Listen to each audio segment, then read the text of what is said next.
All right. Good morning, everyone, and happy Talk Track Thursday. Today is the second of our three-part biweekly series, Live with Larry, where Bird Rock Systems has our very own enterprise solutions architect, Larry Hoehn, sit down and provide technology insights with other technology advocates, along with other members of our team. This high-level series is meant to give you listeners insight from Bird Rock's own engineers, so you have the knowledge to make great decisions for your network and business overall.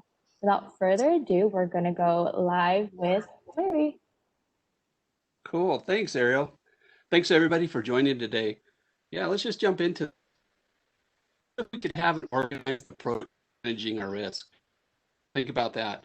GRC software provides, I think, a systematic way to pull information from separate silos. So we have a way and a framework to monitor and enforce rules and procedures that we have. When we manage risk, I think that we're able to reduce the cost and minimize the complexity that helps us kind of overall stay compliant. So I asked Jon and Torsten from Galvanize to join us today. We're going to have a discussion around GRC. GRC stands for Governance, Risk, and Compliance.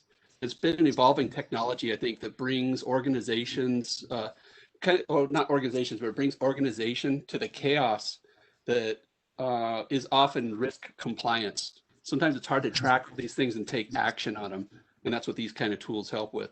So my goal for our time today is to help you understand what an effective GRC is and what it looks like for you. So, with that said, hey, welcome, Jon and Torsten. How you guys doing today? Good. Thank you. Great. Thanks for having us, Larry. Yeah, I appreciate it. Thanks again. Hey, Jon, maybe start with you. Can you tell us about your personal history as it applies to your journey to Galvanize and GRC in general? Sure. It's a bit of a winding road, as I'm sure everybody else's is, but I started off in a company called Seagate Software, which then changed its name to Crystal Decisions, famous for the reporting tool Crystal Reports. I'm sure everybody, if you have a gray hair like I do, remembers that fantastic piece of technology. We got bought by Business Objects and then got bought yet again by SAP. I've also worked for companies like Oracle and EMC specifically around their data governance in terms of their backup suite of tools. And then I've been with Galvanize for the past 7 years, specifically around what I call the business GRC, which is audit, compliance, and risk, and automation of control testing. And we acquired a company about a year and a half ago called RSAM, and that's when we were our old name, ACL. And together we've actually changed our name. We are now Galvanize, and Galvanize is a platform that does both IT, GRC or IT risk management, as well as the operational risk management, which is audit and compliance and risk. Awesome. Wow, that's cool. And Torsten, I know you're joining us too. Can you give us a little history about yourself? Yeah, absolutely. So I actually came to Galvanize kind of in a weird direction. What I mean by that is for 20 plus years, I was actually a practitioner. So I was in information security. I got into this wonderful world of GRC, working for a very large healthcare organization, and loved it. Struggled with it, went out and looked for a tool, and found a tool that I really enjoyed, which was the RSAM platform at the time, and said, hey, I would love to be an evangelist and kind of convert my world over to the world of sales. And I did. I left the practitioner side of the house and joined RSAM a few years ago, and have been very happy ever since, helping people kind of solve the problems that I saw, that I experienced. So it's been a great journey. Been with Galvanize for 5 years now, and really looking forward to talking with you guys today. Yeah, well, thank you. Thank you for that. Yeah, I mean, with that said, I think a lot of folks may not understand, where GRC came from, so, maybe starting with you, Jon or Torsten, can you kind of mention where the technologies kind of evolved from? I know you mentioned RSAM as a product in general, but just kind of talk about organically, like where this product came from originally. And I think we'll get into some use cases in a little bit as well. But starting from that, just on the history side. Yeah, go ahead, Torsten. Yeah. So, I mean, if you look back, you've always had regulations, you've always had compliance, and the whole idea of governance to manage those things, it's been around forever. But it really didn't start taking traction until you started having some really heavy regulatory requirements, compliance requirements. Sarbanes-Oxley, great example, right? How in the world do you do Sarbanes-Oxley? Because not only is it IT governance and IT risk, but it's also financial risk, and it's being able to grab all of this information and put it together. That's one place that really started taking root. And then with the advent of HIPAA, right? Now HIPAA comes out, and there's this weird regulatory requirement that, again, transcends both the compliance space and the risk space. How do we measure that? And then it was just a downhill slide from there, where more regulations came out. They were they were going across multiple different departments within organizations. And so the idea of governance, risk, and compliance came into focus, where you can take multiple different teams within your organization, have an overarching structure that governs the organization, but allows you to bring data together in such a way that it allows multiple departments to access that data and use it for their purposes, rolling up to the board and showing really what your risk and compliance stature is. Mm-hmm. Yeah, thank you for that. That's what I'm seeing as well. Governance and compliance is it's not a one-person show typically. There's people all across the board. There's the legal team, HR, developers. Everybody kind of has a role. It seems like nobody is immune from being able to contribute to the compliance side of things. And how do you organize all the various information? And in some cases, you may need for one particular control, that you need to try to focus on. There might be several people that need to provide input on that. So kind of keeping all that organized can be kind of tricky. From an IT perspective, we are, and for security, we already do things like central logging and things along those lines. So how has that started playing a role with this? That helps immensely, right? One of the biggest challenges in the GRC space is there's so many disparate systems out there. So you have tons of different vulnerability scanners and SIM tools and all this stuff. It's producing a lot of data. And the challenge is distilling that data down to, well, what does it mean to me? What does it mean to me in my space? So in the IT side of the world, if we know what our systems are, and we know the data that's on those systems, and we know, audit failures on those systems, and we know threat and vulnerability information, we can put that all together in a nice contained way. We can then talk at a totally different level when we say risk, because we know the individual components, we know the grouped components, and we know the measures against those that are presenting a challenge to the organization. So having common logging and being able to bring up that information, again, allows us to synthesize that a lot quicker and apply that across all of the relevant data that we have inside of the platform. Mm-hmm. Yeah. So it's not just limited to SIM, but it's important to be able to gather that information from all these other contexts that we probably already have in place as part of our security onion that we have out there and all these other Exactly. Yeah. Exactly. Yeah. It's more than just looking at threat and vulnerabilities. It's looking at threat and vulnerabilities in the context of an asset and what is on that asset. And does it have compliance issues? It's tying everything together. I used to think of it back in the day. I came up with a model of a cube where you have an asset. Yeah, on the front, that's what it is. It says asset, but there's all sorts of different sides to that asset around, threat and vulnerabilities and pen testing results and everything that affects that asset.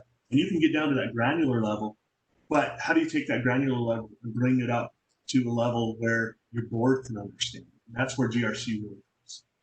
Yeah. And what about for like an organization that's maybe not publicly held or, doesn't really have as much of a formal board, let's say, it seems like in those cases, it's super helpful as well. There's so many controls that are typically in a lot of these frameworks for security that it's hard to keep track of, right? Yeah, absolutely. I mean, if you look at the control structures, I mean, most organizations have double-digit numbers of controls that they have to work with. Now, the beauty of that is that a lot of those controls overlap each other. And so that's another area where governance, risk, and compliance can come in and say, okay, what are our controls? What are our common controls? What are the things that we can test once and reply back to many? So the concept of taking frameworks, distilling those frameworks down to matching equivalents. If I've got to run a test on a system and that test meets ISO 27001, HIPAA, and PCI, well, I want to be able to report on all three of those and not have to redo that test again and again. So that's where you really start getting dividends, even in smaller organizations where, hey, you still have to comply with all these things. We don't have the staff to do, 40 different regulatory assessments. Let's do one, figure out where they meet in the middle, and then, we may only have to do a couple of other smaller tests or assessments to be able to determine our compliance structure. Yeah. I've definitely experienced that in the past. So there's been those situations where you go through a lot of work in order to maybe be PCI compliant, for example. So just getting that point, a tool like this is really helpful with. But then, like you said, typically it's not just the auditors that we need to keep happy. It's our customers that have requirements for these regulations as well. And if you go to some of the larger organizations, you ask them, hey, how are you SOC compliant? How are you PCI compliant? They do have that framework where they can send out the information from all that heavy lifting that they've done before, and they can respond very rapidly to it. I know that without having that tool, for me in the past, what that ended up turning into is that every month there'd be another request or two that would come in from our customer, and then we'd have to go through essentially a whole audit process every time. But having that framework in place can make a huge difference for saving time. Absolutely. Yeah. So let's talk about a few use cases here, guys. Like, what do you think is a good use case for maybe how this tool, for instance, can be used in other ways, like exposing our vulnerable spots and how to focus on those? Want me to take this one, John? Yeah, no, I'll camp on after. Okay, awesome. So I'm actually going to pull a use case that is one from our history. The company we're going to talk about is AutoNation, and AutoNation, if you're not aware, is a very large automotive retailer. I mean, they're gigantic. This just kind of gives you a breakdown of who they are. Worldwide, or excuse me, not worldwide, but based all across North America, they sell and service. They do everything. They're gigantic. 138 on the Fortune 500 list. So very large organization, and they came to us with some very complex problems, but they were all underneath the GRC umbrella of, hey, how can we do our risk and compliance management better? How can we tie that back into governance? And how in the world can we make this all work? Now, this is a large scale organization, but it applies to the smaller scale as well, because we're all experiencing the same frustrations. So this is a full deck. I'm going to kind of skip through some of this deck, but as they came to us, they said, hey, here's our problems. Vendor risk management, right? We need to be able to work with our vendors, understand the risks those vendors apply to us. We have some policy management challenges. How do we tie policies back to exceptions? How do we tie policies back to risks? How do we tie policies back to compliance issues? So that was kind of where they started with issues management, compliance assessments, risk assessments, getting the footing. Then they had a staged process where, hey, we want to move into business continuity. Then we want to not only, since we've determined what our controls are, we want to be able to continuously test those. And then how do we deal with those exceptions that we find in the governance? And then they wanted to take it up one more step and move into the NIST cybersecurity framework area, and then start producing KPIs, KRIs, and OKRs. And you can see this is a 3-year journey. And that's what they committed to, was a 3-year journey to start small and move forward. I can't emphasize this enough. GRC is not a sprint. Anybody that tells you, oh, we can get you up your GRC going and moving super quick, wow, be afraid, because it is a journey. And if you do it correctly, you'll have long-term success. If you throw it together and just start running, odds are you're going to have a failure down the road, and it's not going to be as fruitful as if you took it and planned it. So just kind of give you an idea of the GRC umbrella that we worked with. This is what we went in to work with them and help design. The whole concept and idea around risk assessments, being able to not only determine project risk, but again, information security risk, how systems comply with different types of frameworks. We tie that back into vendor risk management. Vendors are not only providing us with data, but they're also providing us with systems and tools. That ties back into doing risk assessments on those products and then tying those back to the vendors. You have your vulnerabilities and threats information that's coming in. How does that tie back to the assets that we have within risk assessments? And then what is the governing what is the governing structure over the top of that? Well, that's your policies. How do you do your risk management? How do you do your different facets of incident management and different things? That's all tied in with policies.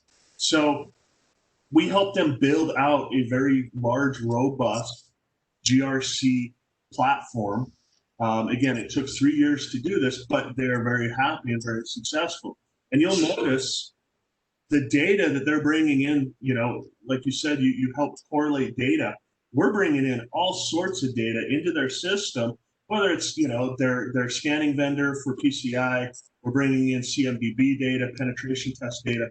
We're populating all of that information into the system, so then you can apply it against your different assets and say, okay, what does it really mean? What is the risk to my organization? Where should I be spending my time versus just trying to, plug holes and hope that they stay plugged?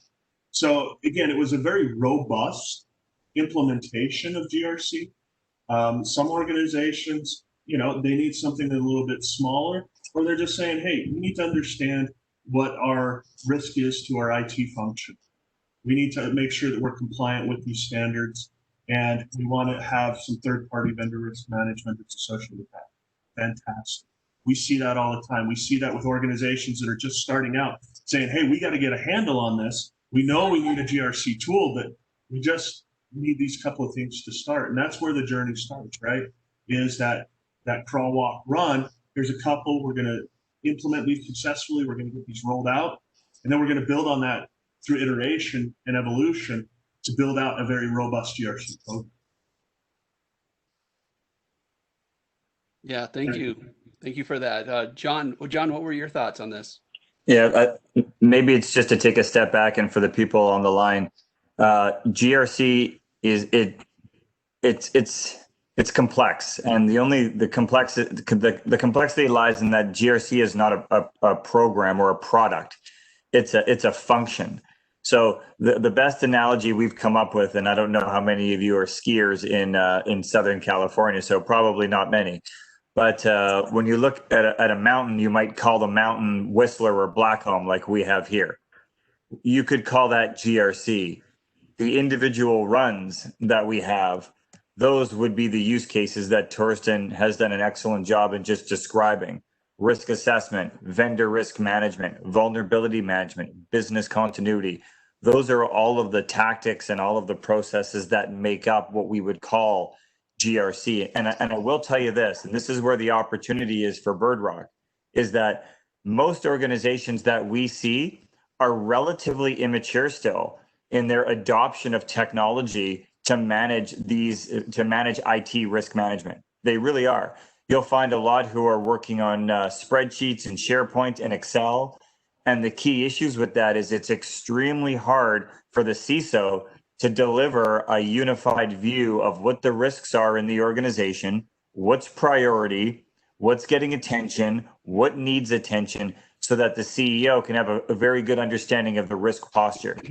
And the other thing I'll leave you with is that if you look at a 10K right now of any publicly traded company, I guarantee you in the top 3, they'll have something related to data security, or the security of the data center, the asset of the data itself. If it is on the CEO's plate as their top 3, believe me, it's on the CISO's plate as well. So this is a very hot topic, and the opportunity to get in there in the growing market for BirdRock is high, because as I said, the majority of these things are being handled by manual processes and Microsoft tools, which are not adequate in displaying what the actual risk is to the organization. Yeah, definitely. I wonder, because I look at this high level design that you have here, for example, and sometimes it can be ominous looking. There's a lot of steps, and each of these boxes within the workflow have a lot of steps within them a lot of times as well. Can you talk a little bit about the one thing that I love with the GRC tool and with Galvanize in particular, I think, is this platform kind of concept where it's easy to plug information into. And can you talk a little bit about HighBond?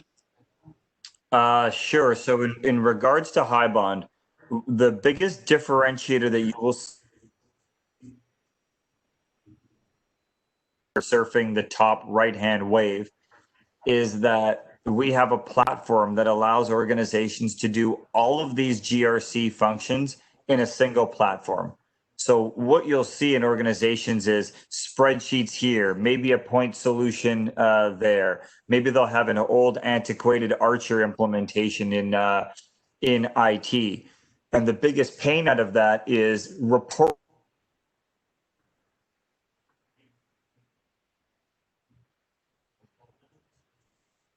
So the risk posture famous for the past 30 years is data analytics as it relates to control testing, and it allows those organizations to get that holistic view on a single platform. So for example, we have 11 different bonds. We have a bond for audit management, we have a bond for IT risk management, for continuity, for vulnerability. And you can really sit down with the CISO or the audit executive or the compliance executive, and you can have a business conversation knowing that if they buy one module on the platform, fantastic, but showing them the point, because you never just in one dot, right? You plan out what priority is and you roll out based on that priority. But the difference with us is that we have the platform that can meet all of those priorities as they mature. Yeah, trying to do it all at once can be very overwhelming, So in the end, you end up being able to do the honestly. Yeah, the ones that fail are the ones that take too big of a bite. Yeah, exactly. Yeah, so to be successful, it's like that Craw Walk Run concept that Torsten talked about earlier. And Torsten, I don't know if you have in your deck, if there is something to kind of illustrate, because I just think that the platform, can demystify, quite a bit of this. I like, that you have the capability where you're tying it back to simpler concepts than kind of like what we're looking at here. So you can take those little bite-sized chunks that are a little easier to digest and continue to make progress. So for some organizations that are larger, it may take like a 3-year journey. In other cases, it might be a lot quicker, potentially, depending on how many silos that they need to utilize. But that's one thing that I really appreciate in that particular case.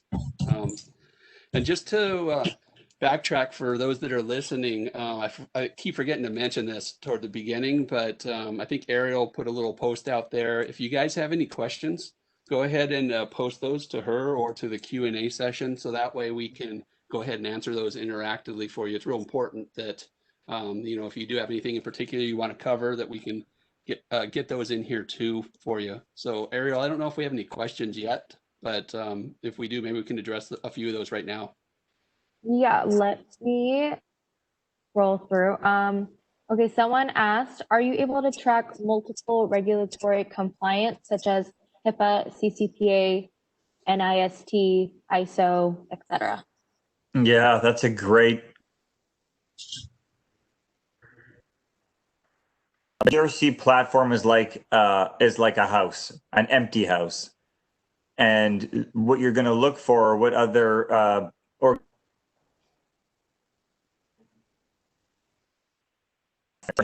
it's got the content and the frameworks built in. So if a customer wants to do PCI or HIPAA or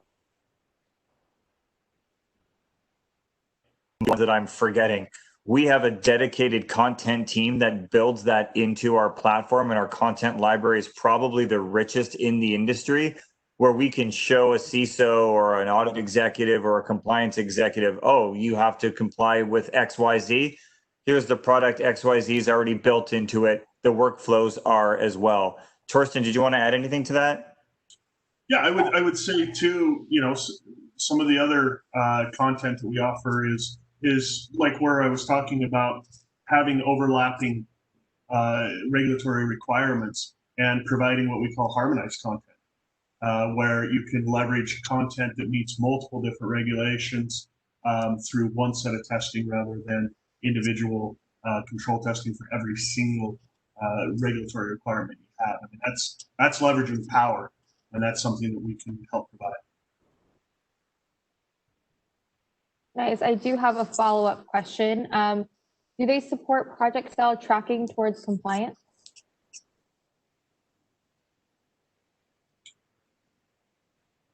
Yeah, again, multiple people or organizations track their projects different ways. We can provide all sorts of different Gantt chart tracking or trend charting, or however you want to track your compliance journey.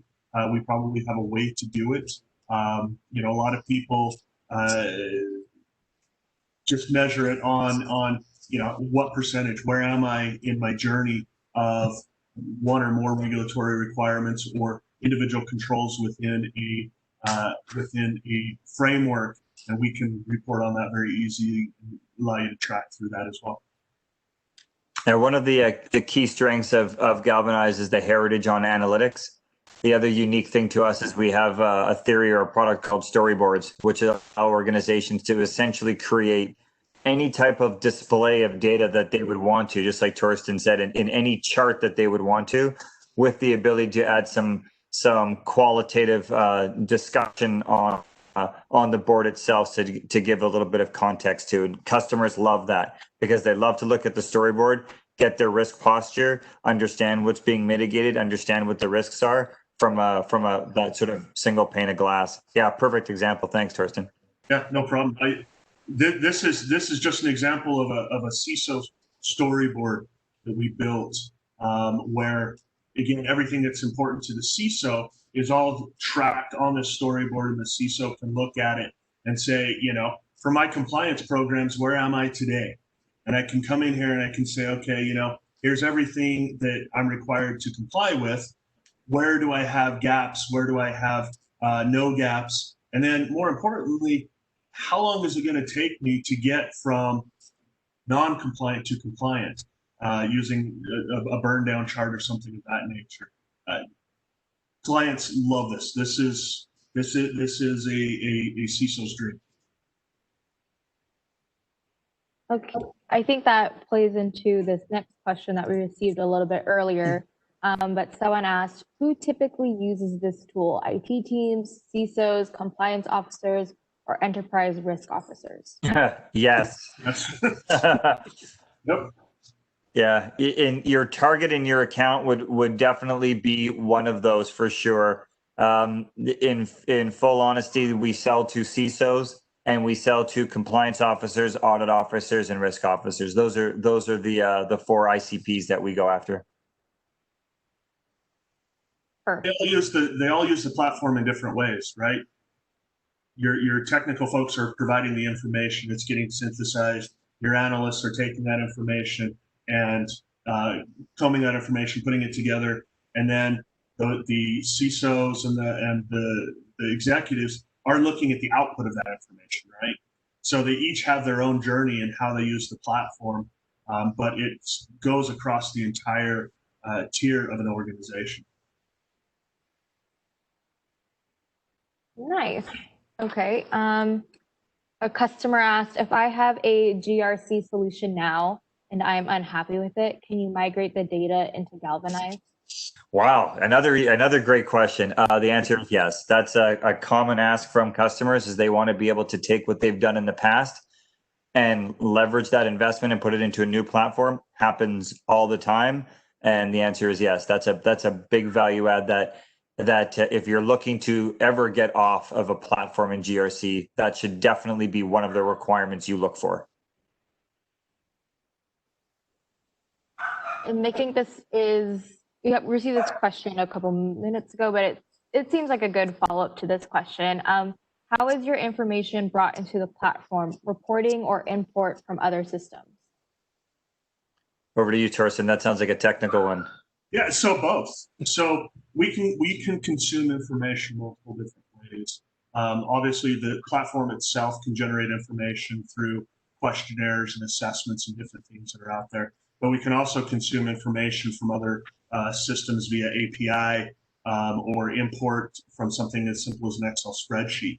So the different ways that we can capture that information, there's a multitude.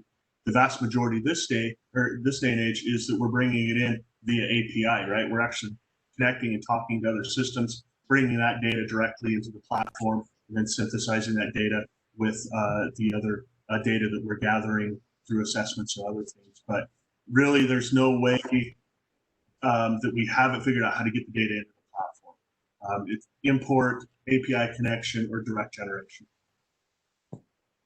Yeah, I think just jumping in briefly, I think that like with the screen that you have here reminds me a lot of why having that ability to import things is so important, because especially before the capability of doing crosswalking was around, each of these requirements would take quite a bit of effort in order to be able to accurately populate all the different controls that go along with that.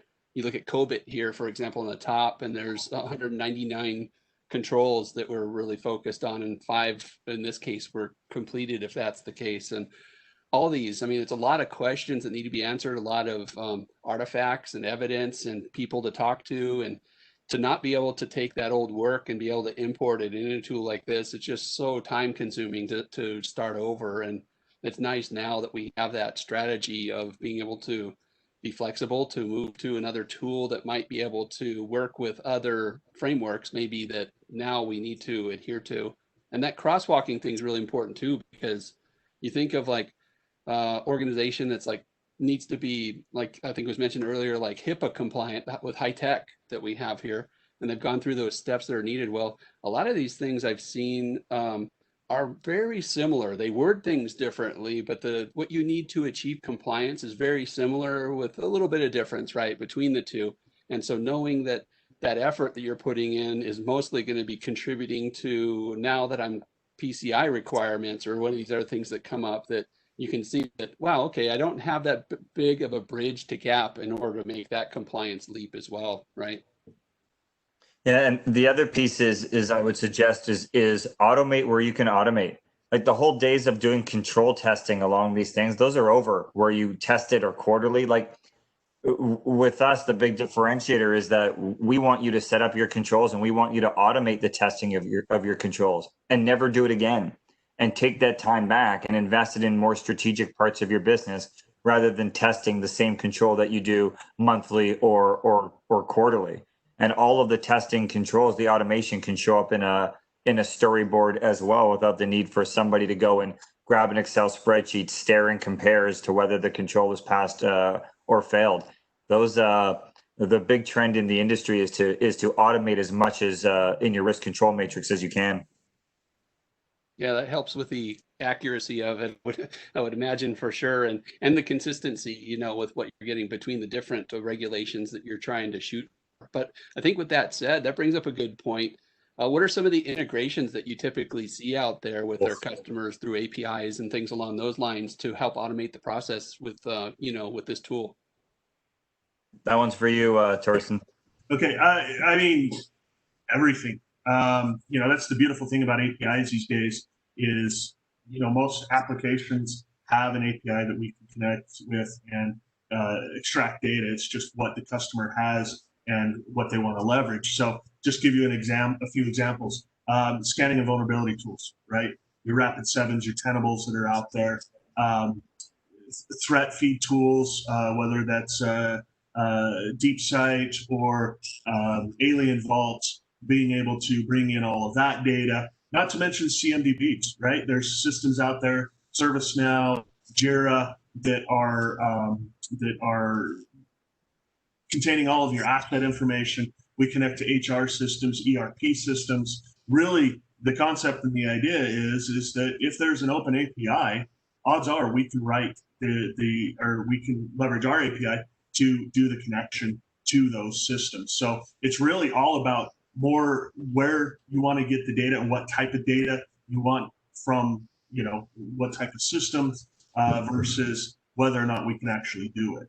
So that's the nice things about APIs today. Mm-hmm. How about with some cases where like there's the vulnerability scanners like you're referring to, and sometimes that's bundled in where a customer might have like MSST that they're using or something. Have you done integrations with them too? Yeah, so we can integrate with them as well. It just depends on the level of where you want to grab the information, right? At what point do you want to grab the information from MSST or a SIM tool or something that's aggregating information? We can pull from those systems as well, or those services as well. Any times where you've grabbed like being able to integrate with information that might be coming from like endpoint protection or a firewall, or is that getting too granular at that point? No, we've actually integrated. In fact, I did a project where we integrated with the firewall. Not only were we using the platform to manage the firewall rule set, or I should say, let me take that back. The process for documenting the rule set and requesting rules and stuff, but we could also take the information directly from the firewall. And again, the question is how do you want to apply it to the data that you're using inside of the system? This particular organization wanted to use it to identify some different security events that were happening that they wanted to automatically log into their incident management. But we can definitely do that. Okay. So it's like, the whole process of going through this can be kind of hectic. But again, like we were talking about the beginning, I know that with this, we're kind of adding some organization to that chaos. But like, sometimes it's nice to be able to see and understand like what a score difference would be, because inevitably, as you're going through this, there's some gaps, right? They get found and some things that need to be remediated. Is it pretty easy to tell that this effort is going to be improving this score in this way, so that way you can kind of make this a black and white sort of issue and easy to understand how it's going to impact the overall posture when we remediate on some of those gaps, for example? Yeah, absolutely. As you're going through and regardless of what scoring mechanism you use, we have one that comes out of the box, but the scoring system is malleable since different organizations have different ways that they score and rate their risks. And what you can do, very similar to, for instance, this burn down chart, is being able to say, what if I go in and I remediate this, what is that going to do for me? And so you can go in and stage it out, see in real time what that would change to the risk level of, say, the asset, and then everything that's connected to that asset. So you can have that kind of modeling. That's definitely, I would say, more of an advanced use of the platform. But you can have that type of modeling to be able to say, where am I going to get the biggest bang for buck? If I go in and I fix this or I implement this, how is that going to transcend down across? And again, it's just a matter of taking the scoring mechanism and then mapping that scoring mechanism out into a consumable format like a storyboard.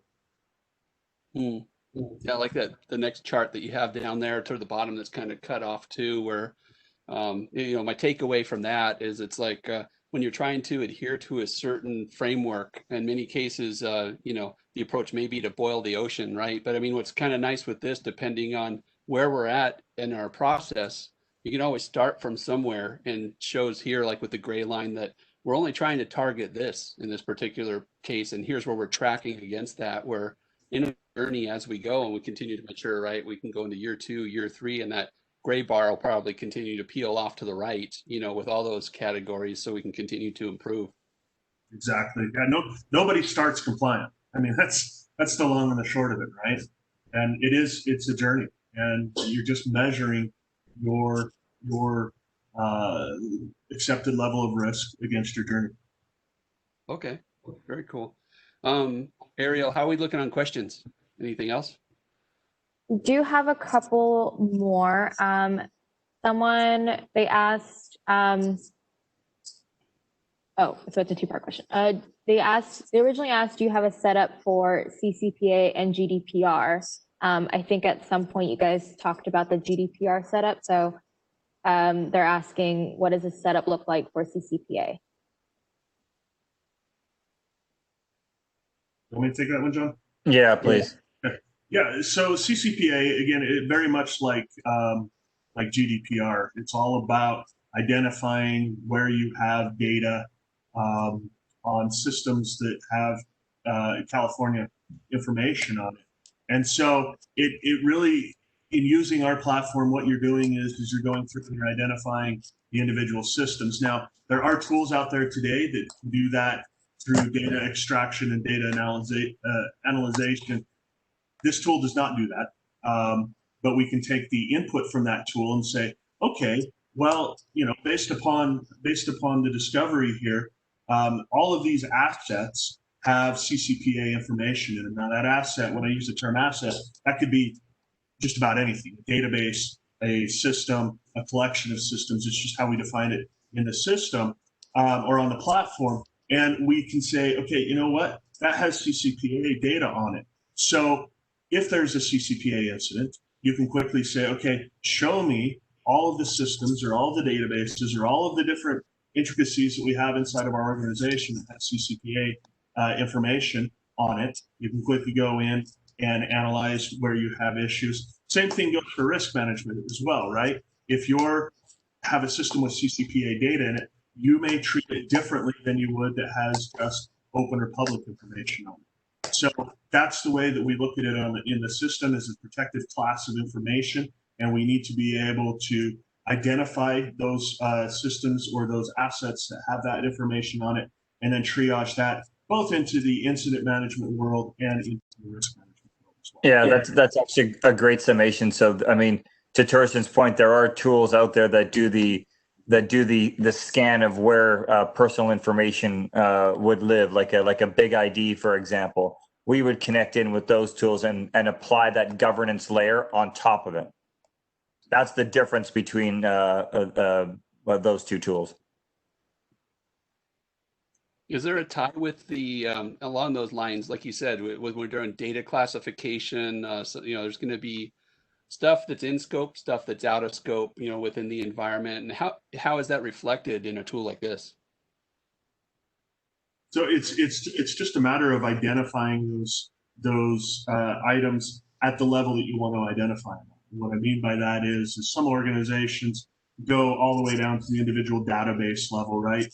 I have a list of all my databases, and I have certain attributes about those databases that I can identify that, hey, this has patient health information on it, or it has CCPA data on it, and aggregate at that level. Some people do it at the system level. So it's just where you feel comfortable aggregating the information at. PCI is a great example where we have a lot of clients that have all of their systems built out, and we have a bunch of information about what's on the systems data-wise and other, but they define their PCI zone.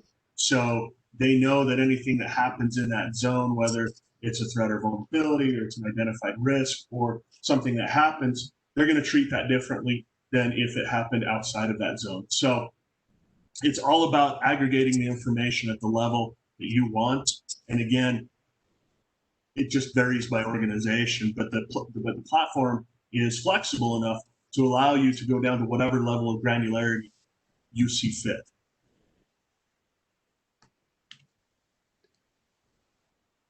Nice. And I think this is a good question to ask in our email invites to everyone on the line, we mentioned how Galvanize was rated as a leader in the Forrester graph. And this person asked, I read about you guys in Forrester. Forrester rated your solution to be higher than all the other GRC solutions.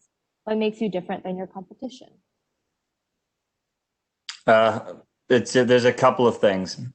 One I would say is that we are truly a holistic platform that does a number of GRC use cases or runs, as I referred to it. That's number one.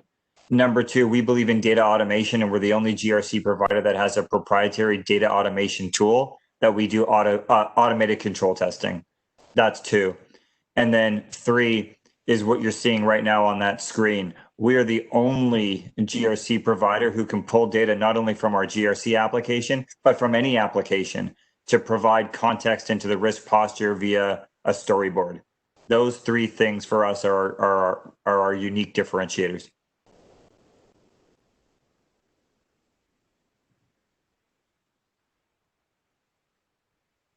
Nice, you guys. I do have one last question that someone asked. They asked, can I share my compliance as a report, or does the audit need to have specific access?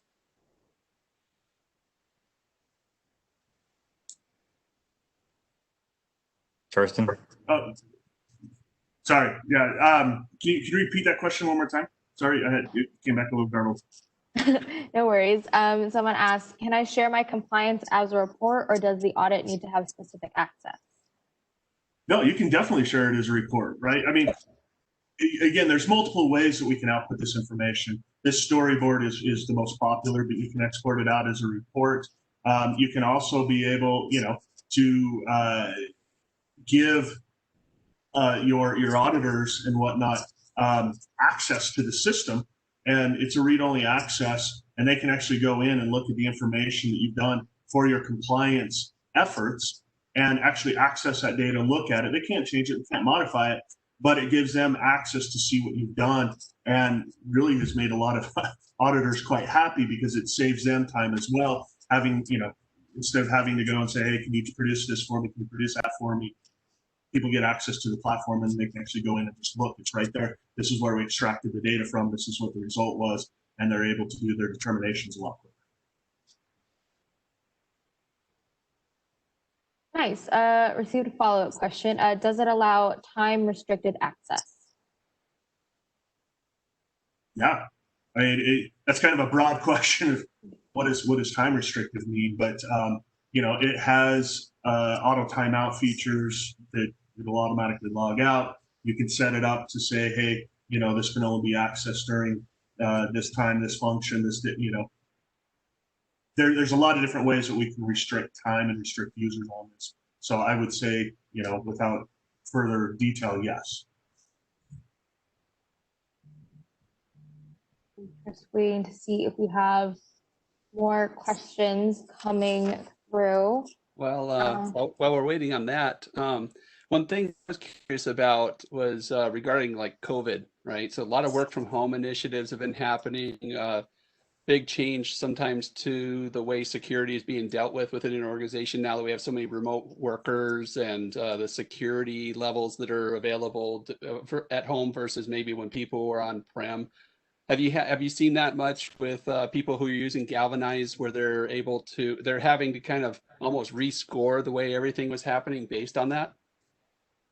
You want to take that, Jon?